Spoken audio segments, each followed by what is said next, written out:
কিছু মানুষ আমাকে কোয়েশ্চেন করে উপন্যাস পড়ে কান্না করার মতো কি আছে। আমি আজকে চিন্তা করছি মৃদুলের যে আর্তনাদ আছে সেটা আমি নিজের ভয়েসে আমি ভয়েস ওভার করবো।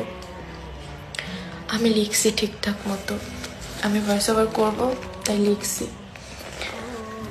ট্রাস্ট মি, আমার দ্বারা হচ্ছে না, আমার দ্বারা হচ্ছে না। মানে আমি যতবারই এটা আমি ভয়েস ওভার করতে চাইতেছি ততবারই আমার আমার জাস্ট একটা কথাই মনে হইতেছে যে এটা কি, কেন হয়েছে, গল্পটা অন্যরকম হইতে পারতো।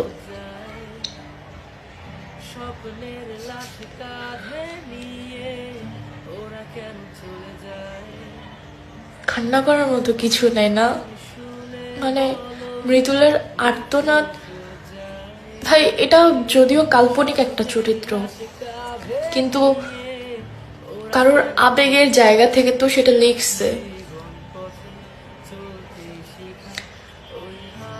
প্রেমিক হও তো মৃদুলের মতো।